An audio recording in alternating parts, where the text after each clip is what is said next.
그런즉 우리가 무슨 말을 하리요? 하나님께 불의가 있느냐? 그럴 수 없느니라.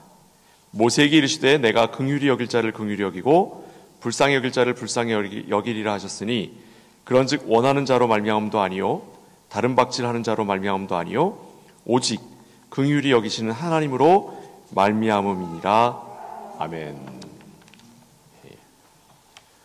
우리가 로마서 말씀 계속 살피고 있죠. 로마서 8장에서 하나님께서 우리에게 구원을 주시는 이시고 그 구원이 어떻게 우리에게 허락되는가에 대하여 우리가 자세히 살폈습니다.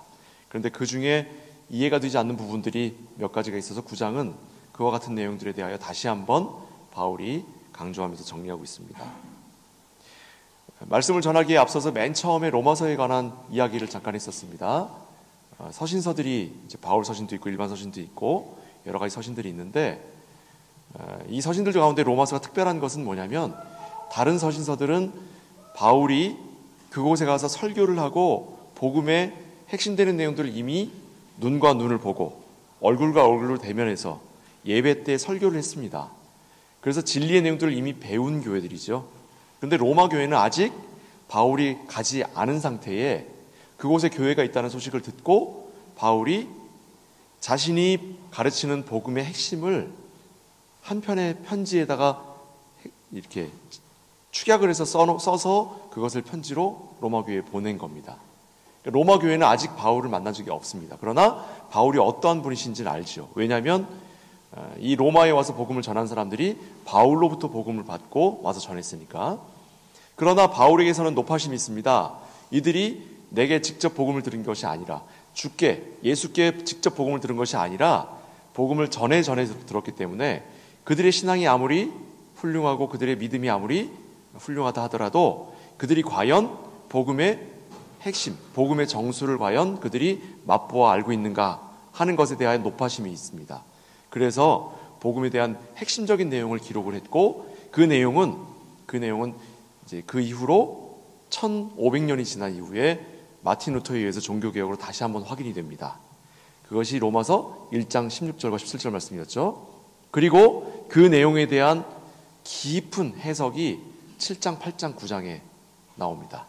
7장, 8장, 9장, 특별히 8장인데 7장은 그에 미치지 못하는 그 복음을 받아야 하는 그리스도인들이 어떠한 마음으로 그 복음을 받아야 하는가, 우리가 얼마나 형편없는 자인데도 불구하고 하나님께서 우리를 구원을 베푸셨는가 하는 그 배경을 설명했고 8장은 그 행하신 복음이 어떠한 것인가 그 복음 자체를 설명했습니다. 그리고 9장은 이 복음이 우리에게 어떻게 작용을 하는가, 우리에게 어떻게 적용이 되어 이 복음이 우리 안에서 어떻게 하나님을 만나게 하는가에 관한 이야기를 자세하게 살피고 있습니다. 그 이야기 가운데 나오는 것, 그것이 오늘 본문입니다. 오늘 본문은 기독교 역사 가운데 많은 사람들이 스킵하고 넘어간 본문입니다. 왜냐하면 본인들이 생각할 때에, 본인들이 판단할 때에, 본인들이 경험할 때에 하나님은 이런 하나님이다라고 자기들이 정의했는데 그 정의에 맞지 않은 거예요.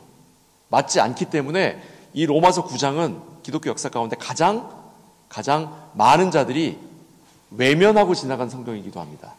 그러나 바울은 8장에 대한 해석으로 9장을 준 겁니다. 그래서 이 9장을 붙들어야, 9장의 내용을 알아야 8장이 우리에게 어떠한 것인지를 알게 되고 그것이 우리 개신교의 정신, 더 나아가 하나님의 교회의 복음의 핵심, 그리고 하나님이 어떠한 분이시고 그 보내신 예수 그리스도가 어떠한 분이신지를 우리가 깨달아 알게 하는 매우 중요한 단서가 되는 말씀입니다. 그래서 오늘 말씀 여러분 잘 따라오시기를 부탁을 드리겠습니다. 하나님께서는 택하신 자녀를 사랑하시고 복 주셔서 마지막까지 버리지 않고 이끌고 가신다고 했습니다. 이게 로마서 8장 내용입니다. 이게 여기 세상에 어떠한 것들이 방해하고 어떠한 것들이 간섭한다 하더라도 하나님은 우리에 대한 사랑, 우리를 택하신 그 은혜를 결코 저버리지 않으시고 세상에 그 어떠한 것도 그것을 꺾을 수 없다고 했습니다. 그게 8장이었습니다. 로마서 8장. 이것이 우리가 신앙하는 데 있어서 가장 중요한 하나님을 아는 지식이고 그리고 하나님을 아는 지식 가운데 자라가는 내용입니다. 이 내용을 우리는 구약에서부터 연결해서 우리는 기억하고 있습니다. 뭐라고요? 우린 누구 거? 우리는 하나님 거. 하나님은 누구 거? 우리 거. 너는 내 거, 나는 네 거. 그죠? 네. 나는 너의 하나님이 되고 너는 나의 백성이 될 것이니라. 이 언약의 말씀은 구약에서부터 계속 해오신 말씀이며 그 말씀이 바로 로마서 8장에서 확정된 겁니다. 그런데 이러한 내용을 성경의 내용대로 가르치지 않고 나름대로 이해하는 방식이 교회 안에 너무 많죠. 그거를 한마디로 줄여서 뭐라고 그러냐면 세대주의라고 합니다. 세대주의. 세대주의적 성경관은 이와 같은 하나님께서 한 분이시기 때문에 삼위일체 하나님께서 세상을 창조하시고 이 세상을 다스리시는 그 하나님이 한 분이시라고 하는 걸 부정하는 방식입니다. 왜냐하면 모든 세대에 다른 방식으로 하나님께서 은혜를 베푸신다는 뜻이에요. 구약은 율법으로 구원하시고 신약은 복음으로 구원하신다고요. 이게 세대주의예요. 성경은 그렇게 이해하고 있지 않습니다. 성경은 구약에 언약하신 그 하나님이 신약에 언약하시는 그 하나님이시고 구약의 그 언약 백성이 그 하나님의 언약의 내용들을 이해하지 못하고 따라가지 못하는 그 한계에 대하여 하나님 미리 아셨기 때문에 그는 이 땅 가운데 예수 그리스도를 통하여 구약의 언약을 새 언약으로 맺으신 거예요. 구약에 맺으신 언약의 내용이 뭐였습니까? 너는 내 거, 나는 네 거예요. 창세기, 출애굽기, 레위기, 민수기, 신명기를 봐도 하나님 늘 하시는 말씀이 뭐죠? 나는 너의 하나님이고 너는 나의 백성이 될 것이니라. 너는 본토 친척 아비집을 떠나 내가 내게 지시할 땅으로 가라. 내가 너로 큰 민족을 이루어 복의 근원이 되게 할지니 너는 너를 축복하는 자를 내가 복을 주고 너를 저주하는 자를 내가 저주하리라. 이게 무슨 뜻이에요? 넌 내 거라는 말이에요. 넌 내 거다. 넌 내 거다. 단순히 넌 내 거다만이 아니라 아브라함의 인생을 통해 하나님은 자신을 아브라함에게 내어주셨어요. 이제 아브라함을 축복하면 하나님이 복을 주시는 자가 되셨어요. 아브라함을 저주하면 하나님이 저주하는 자가 되셨어요. 왜? 하나님이 아브라함 거니까. 이 말씀을 구약의 언약 백성들에게 알리셨는데 그들이 이 말씀을 알아듣지 못했어요. 그래서 새 언약을 맺으십니다. 새 언약의 내용이 뭐예요? 새 언약의 내용이 뭡니까? 너는 내 거, 나는 네 거예요. 새 언약과 옛 언약이 똑같은데요? 예, 맞습니다. 언약의 내용은 똑같아요. 그러나 구약의 언약의 방식이 달랐죠. 어떻게? 이마에 새기고 손목에 메고 문설주에 매는 방식으로 방식은 달랐습니다. 새 언약은 어떻게 해요? 눈에 보이는 방식이 아니라 마음판에 새기시는 방식으로. 그러나 언약의 내용이 뭐예요? 너는 내 거, 나는 네 거예요. 왜요? 하나님은 하나님이시기 때문에 구약의 하나님 따로 계시고 신약의 하나님 따로 계시는 분이 아니에요. 하나님은 언제나 우리를 소유하시고자 하시는 분이시고 우리에게 자신을 내어주시는 분이십니다. 이것이 우리가 하나님을 믿는 본질이에요. 본질. 세대주의는 나아가 천년주의로까지 발전합니다. 천년씩 끊어서 하나님 다르게 방식하셨대요. 우리가 정해놓은 시간에 하나님을 갖다 끼워 넣는 거예요. 하나님 한 번도 그렇게 하신 적이 없는 분이, 시간을 초월하시는 분이, 공간을 초월하시는 분이 인간에 의해서 천년씩 잘라놓은 자리에다 갖다 끼워 넣는 거예요. 이건 이단 정도가 아니라 이건 기독교가 아닌 거예요. 왜? 하나님을 하나님으로 여기지 않고 자신들의 생각으로 하나님을 정의하기 때문에요. 기독교 신앙은 우리가 하나님을 정의하는 신앙이 아닙니다. 하나님께서 계시하신 방식을 따라 하나님을 믿는 신앙이에요. 하나님의 말씀을 듣는 신앙이지 하나님을 가르치려 하는 신앙이 아니고 하나님의 말씀을 순종하는 신앙이지 하나님에게 내 소원을 내어놓아 하나님으로부터 그 소원의 응답을 받아내는 신앙이 아니라고요. 이것을 꼭 기억하시길 부탁을 드립니다. 우리가 얻는 구원의 영원성은 그 근거와 기원과 방법이 오직 하나님의 손에 있습니다. 오직. 장로교회 따로 있지 않고 감리교회 따로 있지 않고 성결교회 따로 있지 않고 가톨릭에 따로 있지 않고 동방교회 따로 있지 않아요. 구원은 오직 하나님의 손에 있는 거예요. 유명한 목사 손에 있지 않고 설교 잘하는 목사 손에 있지 않아요. 아무리 엉터리 같은 사역자라더라도 하나님이 쓰시겠다 하면 그는 하나님의 사역자가 되는 거고요. 아무리 공부 많이 하고 아무리 똑똑한 사역자라 하더라도 그는 하나님의 뜻에 합하지 않으면 하나님은 그를 쓰지 않으시는 거예요. 왜요? 하나님의 손에 있기 때문에. 이스라엘이 왜 실패했는가를 많이 이야기합니다. 그러나 이스라엘이 실패했다고 이야기하는 건 곧 하나님이 실패했다고 얘기하는 거예요. 이스라엘이 실패했기 때문에 예수님이 이 땅에 오셨다고요? 그렇게 얘기할 수 없어요. 하나님은 처음부터 그 길을 계획하신 거예요. 그 길을 계획하셨습니다. 하나님의 뜻을 제가 라틴어로 뭐라고 그랬습니까? 원어로 뭐라고요? 콘실리움 데이라고. 콘실리움이라고 하는 말은 우리가 생각하는 것처럼 영어로 번역할 때 뭐죠? God's will. 독일어로 고테스 볼레라고 하는데 이것과는 전혀 다른 의미예요. 콘실리움 데이가 뭐예요? 영어로 얘기할게요. God's counsel이에요. 예? 이게 뭐예요? 콘실리움, 카운슬이 뭡니까? 무슨 뜻이에요? 상담? 상담입니까? 상담이란 말은 분화되고 분화돼서 상담이라는 뜻이 된 거죠. 원래 이게 무슨 뜻이에요? 원래 뜻이? 회의란 뜻이에요. 회의. 하나님이 회의하시는 거예요. 말도 안 되죠. 왜 회의하신다고 표현했어요? 우린 모르지만 성부, 성자, 성령 하나님께서 내적인 회의를 하신다고. 그래서 결정된 내용을 따라 성부, 성자, 성령 하나님이 일하시는 것이 뭐라고요? 그게 하나님의 뜻이라고요. 그게 하나님의 뜻이라고. 우리가 한국 가는 거냐, 독일 가는 거냐, 어떤 게 하나님 뜻입니까? 그걸 위해서 하나님이 삼일체 하나님께서 천상에서 회의하신다고? 그게 아니에요. 하나님의 뜻은 언제나 무엇과 관계되어 있어요? 우리의 구원과 관계되어 있는 거예요. 우리의 구원을 위하여 하나님은 자신이 가지신 모든 것을 동원하여 자신의 자신됨까지 동원하여 모든 것을 쏟아놓으신 거예요. 그걸 하나님의 뜻이라고 합니다. 그 하나님의 뜻을 따라 우리가 하나님의 자녀가 된 거예요.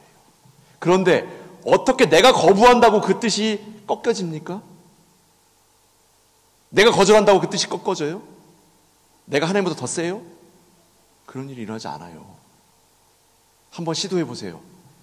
여러분의 다리가 부러지고 여러분의 팔이 부러지고 여러분이 목이 부러진다 하더라도 하나님 절대로 여러분들 포기하지 않는 분입니다. 우린 하나님의 자녀예요. 하나님의 자녀는 문을 열고 들어가도 하나님의 자녀고 나와도 하나님의 자녀입니다. 집을 들어가도 하나님의 자녀고 나와도 하나님의 자녀예요. 한국에 살아도 하나님의 자녀고 독일에 살아도 하나님의 자녀고 내가 이 직장에 들어가도 하나님의 자녀고 그 직장 떨어져도 하나님의 자녀예요. 시험에 합격해도 하나님의 자녀고 시험에 합격해도 하나님의 자녀인 거예요. 내가 어느 곳에 있던 내가 어느 자리에 서 있던 내가 서 있는 그 자리가 곧 하나님의 교회이며 하나님의 택하신 자리고 그곳이 곧 하나님과 함께하는 내가 서 있는 자리라고 하는 것. 이걸 꼭 기억하셔야 됩니다. 십자군 원정은 서방이 구원하고 동방은 저주한다라고 하는 그런 개념에서 출발한 것이었습니다. 독일의 나치도 마찬가지예요. 독일은 하나님의 택하신 백성이니 우리가 사는 땅을 넓히는 것이 하나님의 뜻이라고 생각하고 넓혀 나간 거예요. 그래서 하나님의 백성이 아닌 자들은 다 죽여버려도 된다고 생각한 거예요. 그 중에 첫 번째 대상이 누구예요? 유태인이죠. 왜? 유태인이 예수님을 십자가에 못 박혀 죽였으니까 저들은 하나님으로부터 저주받은 백성이야. 우리 하나님으로부터 택하신 백성이 저들을 죽여 없애야 돼 라고 달려간 거예요. 어떻습니까? 이게 하나님과 함께하는 자들이 선택하는 길입니까? 하나님이 택하신 백성을 우리가 정의해요? 우리가 정할 수 있어요? 하나님이 버리신 백성을 우리가 정해요? 누가? 민족과 국가라고 하는 건 하나님이 정하신 게 아니라 이 땅에 있는 사람들끼리 자기들끼리 정한 거예요. 근데 어떻게 그게 하나님 나라를 넘어섭니까? 우크라이나 전쟁도 마찬가지입니다. 우크라이나와 러시아 전쟁도 마찬가지예요. 이스라엘과 그곳에 있는 팔레스타인 사람들과의 전쟁도 마찬가지예요. 불편하지만 이 얘기도 하겠습니다. 대한민국 내에서 일어나는 보수와 진보의 싸움도 마찬가지예요. 어디가 하나님 편이에요? 어디가? 자기네가 정해놓고 보수가 하나님 편이면 진보가 하나님 편이 아니에요? 진보가 하나님 편이면 보수가 하나님 편이 아닙니까? 자기들이 정해놓고 하나님을 거기다 갖다 끼워 넣는 거예요. 처음 말씀드린 세대주의와 이게 뭐가 달라요? 뭐가 달라요?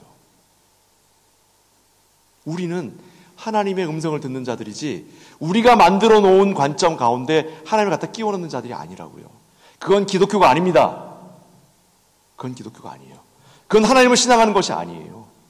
하나님을 신앙하는 것은 하나님께서 함께 하시는 곳에 서 있는 겁니다.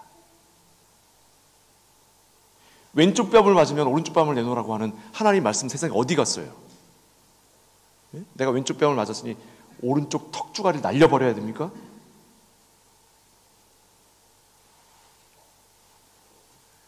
자, 그래서 오늘 본문으로 돌아옵니다.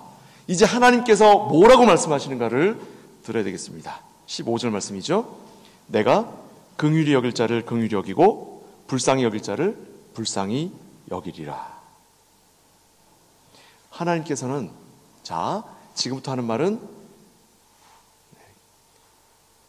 함정입니다. 함정. 근데 이 함정이 옳게 들릴 거예요. 왜냐하면 우리가 그렇게 들어왔기 때문에. 이 말이 얼마나 끔찍한 함정인지를 이 말씀을 전해드린 다음에 정리해드리도록 하겠습니다. 하나님께서는 우리 인류를 구원하시기 위하여 예수 그리스도를 보내셨습니다. 그는 우리 죄를 십자가상에서 다 씻으시고 부활하사 우리의 구원을 다 이루셨습니다. 이제 우리가 할 것은 하나님이 예수 그리스도로 말미암아 허락하신 구원을 값없이 가지라는 구원의 초청에 예라고 예수를 영접하고 구원을 얻는 것입니다. 어때요? 너무 내롭죠? 그렇죠? 너무 내롭죠. 그러나 이 문장 가운데는 교회사적으로 이단으로 정제된 표현들이 들어가 있어요. 우리는 그것을 눈치채지 못합니다. 왜요? 너무 익숙하게 들어왔기 때문에 그래요. 처음에 제가 드린 말씀 중에 하나님께서는 우리 인류를 구원하시기 위하여 예수 그리스도를 보내셨습니다 했습니다. 우리 인류를 구원하시기 위하여 예수 그리스도를 보내셨습니다 라는 말은 개신교 최초의 이단이었던 알미니우스가 주장해서 이 문장 때문에 이단이 됐어요. 예수 그리스도는 우리 인류를 구원하시기 위하여 예수 그리스도를 보내신 것이 아니라 하나님께서 택하신 교회를 위하여 예수 그리스도를 이 땅에 보내셨습니다. 그리고 그는 하나님이 택하신 교회를 위하여 고난당하시고 하나님께서 택하신 교회를 위하여 죽임당하셔서 하나님께서 택하신 교회를 위하여 하늘로 올라가셔서 지금도 하나님 오른편에서 우리를 위하여 신원하고 계시는 거예요. 맞는 말 같지만 첫 번째 문장부터 교회사적으로 이단이 된 문장입니다. 그 다음 이야기하겠습니다. 이제 우리가 할 것은 하나님이 예수 그리스도로 말미암아 허락하신 구원을 값없이 가지라는 구원의 초청에 예라고 대답하는 거예요. 이건 또 얼마나 끔찍한 이단적 이야기냐면 구원을 나의 대답, 여부에다 맡기는 거예요. 하나님은 우리를 구원의 초청을 하고 계셔요. 근데 내가 거기에 응답을 하면 구원을 받는 거고 응답하지 않으면 구원을 받지 않는다라고 하는 우리의 선택에 우리의 구원의 내용을 걸고 있는 거예요. 이것 또한 아까 이야기한 알미니우스주의가 주장했던 바입니다. 교회사적으로 이단이 된 표현이에요. 그러면 우리는 어떻게 믿고 따르는 자들이냐? 하나님께서 우리를 품어 안으신 거예요. 우리는 거절할 권리를 박탈당한 거예요. 우리는 아니오라고 이야기할 수 있는 권리가 없습니다. 우리의 대답 여부와 상관없이 우리는 그저 하나님께 된 거예요. 그럼 하나님 너무 불합리한 거 아닙니까? 예, 우리 하나님 불합리하십니다. 우리의 관점에서. 근데 그게 하나님의 뜻이라고요. 하나님이 긍휼히 여길 자를 긍휼히 여기시는 거예요. 불쌍히 여길 자를 불쌍히 여기시는 거예요. 아니 이 사람은 긍휼히 여겨야 되는데 왜 하나님 긍휼히 여기지 않습니까? 이 사람아, 네가 무엇이 간돼? 네가 무엇이 간데 그따위로 하나님 앞에 함부로 이야기하느냐예요. 무엇이 간데? 세상을 창조하시고 세상의 주인이 되시고 세상에 교회를 세우시고 그 교회를 다스리시며 교회와 함께 하시기로 하신 그 하나님이 자기 자녀를 택할 권위 없습니까? 토기장이가 어떤 그릇은 귀하게 쓸 그릇으로 삼고 토기장이가 어떤 그릇은 천하게 쓸 그릇을 선택할 권위 없습니까? 그릇을 만드는 토기장이조차도 그 정도의 권리가 있는데 어떻게 하나님이 그 정도의 권리가 없다고 어떻게 당신이 함부로 이야기합니까? 그게 로마서 9장 말씀이에요. 그렇다면 교회에 속한 우리는 뭐라고요? 귀 있을 그릇입니까? 천 있을 그릇입니까? 귀 있을 그릇이에요. 그래서 뭐라고 부릅니까? 우리 성도들을 뭐라고 불러요? 긍휼의 그릇이라고 불러요. 하나님의 긍휼을 담은 그릇이에요. 하나님의 저주를 담는 그릇이 아니라 하나님의 긍휼을 담은 그릇이에요. 그릇이 탁월해서가 아니에요. 하나님이 이 그릇을 택해서 하나님의 긍휼을 담으신 거예요. 그렇기 때문에 우리는 세상에 대하여 긍휼을 품어내는 사람이라야 합니다. 긍휼을 드러내는 사람들이라야 돼요. 무슬림에 대하여도 긍휼을 드러내야 되고요. 기독교를 비난한 자들에게도 긍휼을 드러내야 되고 빨갱이한테도 긍휼을 드러내는 것이 하나님의 긍휼을 담은 자들이 마땅히 서야 할 자리입니다. 16절에 이렇게 이어집니다. 그런즉 원하는 자로 말미암음도 아니요 다른 박질하는 자로 말미암음도 아니요. 하나님 내게 구원을 주시옵소서 소원하는 자로 말미암음도 아니라고요. 예? 내게 구원을 주시면 내가 하나님께 헌신하겠습니다 하고 주여 하는데 하나님의 뜻이 있지 않다고요. 다른 박질은 뭐냐면 이건 우리말로 다른 박질이라고 표현했는데 이건 열심을 다하는 자란 뜻이에요. 열심을 다하는 자. 원하는 자로 말미암음도 아니고 열심으로 매달리는 자로 말미암음도 아니라고요. 하나님의 구원이 열심히 기도하면 하나님께서 주시는 게 아니라고요. 왜요? 그것이 누구의 손에 있기 때문에? 하나님의 손에 있기 때문이에요. 이게 지금 김 목사의 이야기입니까? 로마서 9장 말씀이에요.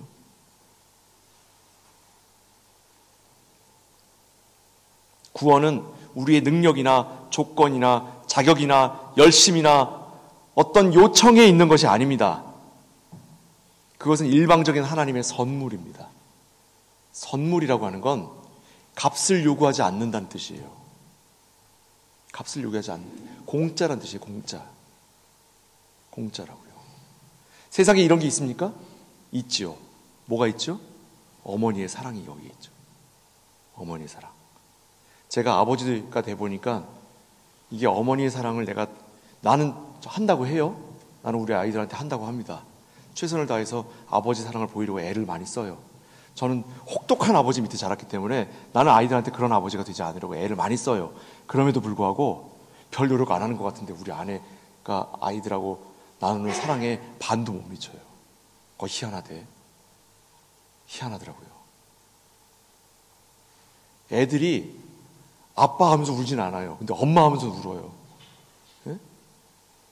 군인들 보면 아버지의 사랑 얘기하면 이렇게 인상을 써요. 근데 어머니 사랑하면 막 펑펑 울어요. 신기하죠? 값이 없어서 그래, 값이 없어서. 자, 값이 없으니까 이제 어머니가 늙고 병들면 이제 아이들은 어머니 버려도 되죠? 공짜니까? 맞아요? 맞습니까? 틀립니까? 또 이 엄마들이 또 내가 널 어떻게 키웠는데 네가 나한테 이따위 생각하니까 또 그렇지. 엄마는 나를 버리고 떠나도 그 아이들을 원망하면 안 됩니다. 예? 당신들 엄마들이 그랬잖아요. 그러니까 우리도 그렇게 하십시다. 그러나 자식된 도리는 어때요? 자식된 도리는 그렇게 할 수 없죠. 그죠? 왜요? 사람이니까 그럴 수 없는 거예요. 개나 돼지도요, 지 나와서 기른 어미한테 먹이를 물어다 줘요. 개, 돼지도 개 돼지만은 못하면 안 되는 거 아니에요? 그죠? 그래서 사람이라면이에요. 그래서 우리가 하나님께 드리는 열심과 신앙의 내용은 사람이라서 하나님께 값없이 받은 은혜에 감사한 표로 드리는 거예요. 그걸 드려야 하나님이 칭찬하고 그거 안 드리면 하나님이 어디 팔다리 꺾으실까 봐 무서워서 그러는 게 아니라 우리의 신앙은 은혜에 대한 보답이지 은혜를 받으려고 하는 거래의 조건이 아니에요. 제발 하나님을 쪼잔한 장사꾼으로 만들지 마시기 바랍니다. 제발. 예? 제가 자판기 비유 가끔 들잖아요. 그죠? 자판기에다가 돈을 넣었어요. 음료수를 마시고 싶어서 돈을 딱 넣었어. 근데 자판기가 돈을 안 먹고 탁 뱉어내네? 그럼 돈을 어떻게 해야 돼요? 열심히 펴야지. 그죠? 펴서 넣는데 또 뱉어내네? 그 옆에 있는 사람한테 물어봐요. 어떻게 해야 이게 자판기에 음료가 잘 나와요? 그거 한번 뒤집어갖고 이렇게 잘 펴서 넣어봐요. 넣는데 또 뱉어내. 또 옆 사람한테 물어봤더니 그 새 돈으로 해야 돼요. 새 돈으로 넣었더니 음료수가 두둥하고 나왔어요. 어때요? 하나님 이렇게 믿으십니까? 열심히 돈을 펴면, 열심히 기도하면 하나님 응답하셔요? 기도하에 응답받는 법을 모르니까 응답받는 법에 대한 책을 열심히 읽고 옆 사람들한테 물어보고 목사님한테 기도 어떻게 하고 물어보면 목사님이 설명해주면 그대로 기도하면 응답받습니까? 그게 어떻게 기독교 신앙이에요? 그게 어떻게 기독교 신앙입니까? 하나님을 만들어요?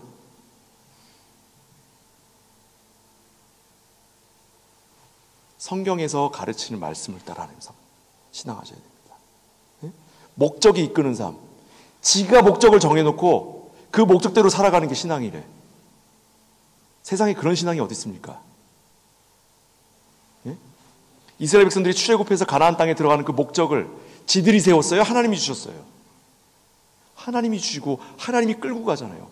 이스라엘 백성들 죽어라고 안 가려고 하잖아요. 그걸 하나님이 억지로 끌고 가시는 것. 그게 신앙이에요. 내가 목적을 정해놓고 열심히 달려가는 건 그건 신앙이 아닙니다. 그건 엉뚱한 곳으로 가는 거예요. 그러니까 그 교회에서 총기 난사 사건이 벌어지잖아요. 누구로 말미암아? 16절 뒷부분에 누구로 말미암아? 오직 누구로 말미암아? 긍휼히 여기시는 하나님으로 말미암아예요. 긍휼히 여길 자를 긍휼히 여기시는 그 하나님, 긍휼에 그르신 우리를 긍휼히 여기시는 그 하나님, 그 하나님의 긍휼하심으로 말미암아 우리가 하나님의 자녀가 되는 겁니다. 이것을 꼭 기억하시기 바랍니다. 이걸 마음속에 새기시기 바랍니다. 여러분의 마음이 흔들리는 거고 여러분의 마음이 하나님을 잊은 거지 하나님 절대 단 한순간도 여러분을 잊는 일이 없고요. 여러분 단 한순간도 하나님은 여러분을 기억하지 못하는 때가 없어요. 오직 우리가 하나님을 가끔 잊어버리는 거 아니죠? 솔직히 얘기합시다. 가끔 하나님 생각하는 거지. 그래놓고 무슨 하나님이 우리를 잊어요? 지가 잊어놓고.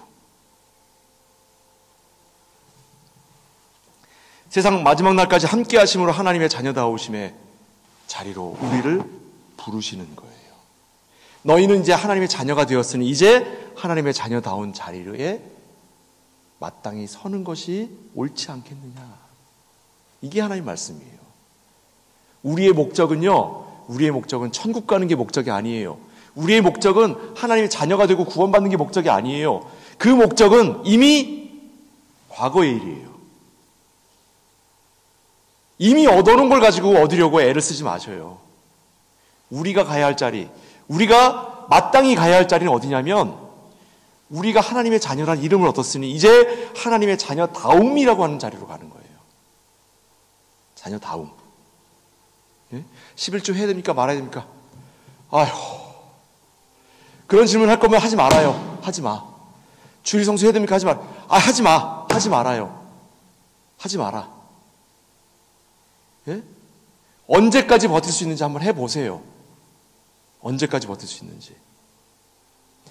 우리가 헌금하지 않아서 교회가 문을 닫고 예배드릴 곳을 잃고 예배드릴 곳을 찾지 못해봐야 교회를 내가 지키기 위하여 최선을 다해야 되는 거구나 라고 하는 걸 깨닫게 될 거라고요.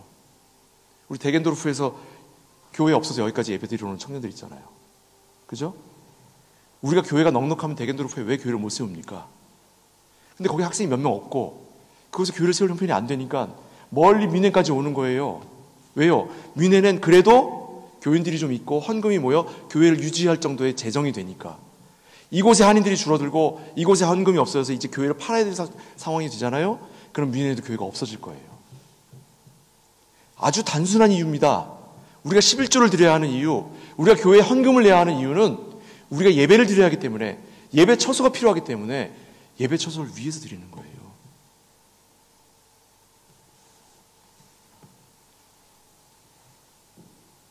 그걸 가지고 11조 낸 걸 가지고 천국 가시려고요?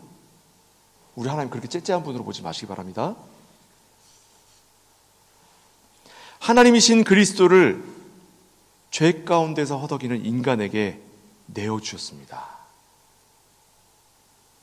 그런데 인간은 그런 하나님, 그런 그리스도를 십자가에 못 박혀 돌아가시게 했어요. 아니, 우리 손에 피를 묻히고 그를 십자가에 못을 박았어요. 근데 뻔뻔하게 지는 아니래. 뻔뻔하게 지는 아니래요. 그러면 하나님은 어떻게 하시겠어요? 확 한 대 치셔야지. 예? 우리는요, 하나님한테 얻어맞아도 몇 번을 얻어맞았을 거예요. 몇 번이 뭡니까? 근데 하나님은 안 치시는 거예요. 그게 하나님의 은혜예요. 그게. 하나님의 은혜 가운데 가장 큰 은혜는요, 내가 구하는 걸 응답하시는 게 아니라 날 확 쳐버려야 되는데 안 치시는 거예요. 그걸 뭐라고 표현하냐면 보존하시는 하나님이라고 해요. 보존하시는 하나님. 하나님이 그냥 세상을 확 찌그러뜨려 버리셔야 되는데 이걸 아끼시는 거예요. 아끼시는 거예요. 왜요? 하나님의 택하신 백성인 교회가 있기 때문에. 우리가 있기 때문에 세상이 보존되는 거예요. 우리를 귀히 여기기 때문에 세상이 보존되는 거예요. 어떻습니까? 우리를 축복하는 자에게 하나님 복 주시고, 우리를 저주하는 자에게 하나님께서 저주하신다는 약속을 오늘날에도 이 땅 가운데 교회가 있기 때문에 하나님 지켜나가시는 거라고. 하나님이 교회를 지켜나가시는 거예요. 하나님의 교회이신 우리 민현도교회 성도 여러분, 여러분의 자리에서 교회로서 살아가시기 바랍니다. 교회로서. 교회는 어떠해야 하는가? 이걸 꼭 마음에 새기시며 살아가시기 바랍니다. 누군가가 미워지면 교회는 미워하면 안 된다라는 마음을 기억하시기 바라고요. 누군가가 원망스러우면 교회는 그를 긍휼한 마음으로 하나님께서 긍휼히 베푸신 그 긍휼의 하나님을 생각하며 우리 또한 긍휼의 마음으로 바라보십시다. 화가 나죠. 화가 나니까 인간이죠. 그죠? 그러나 그 화를 하나님이 어떻게 바꾸셨는가를 기억하며 참으로 교회가 교회다운 자리에 서는 민현도교회 되시기를 주님의 이름으로 축복을 드립니다. 그것이 바로 오늘 말씀의 제목, 하나님으로 말미암아 지어지는 하나님의 나라인 줄 믿고 말씀을 마칩니다. 기도하겠습니다. 사랑하는 아버지 하나님, 우리는 하나님 겁니다. 그랬더니 하나님이 우리 거랍니다. 우리가 감당할 수 없는 이 언약의 말씀을 우리에게 마음에 새겨주셨사오니 우리가 하나님의 교회로 살아가게 하옵소서. 하나님을 모신 자로 살아가고, 하나님을 아버지로 모신 자로 살아가고, 하나님의 택하신 백성으로 살아가며 하나님의 교회로 살아가게 하옵소서. 예수 그리스도의 이름으로 축복하며 기도합나이다. 아멘.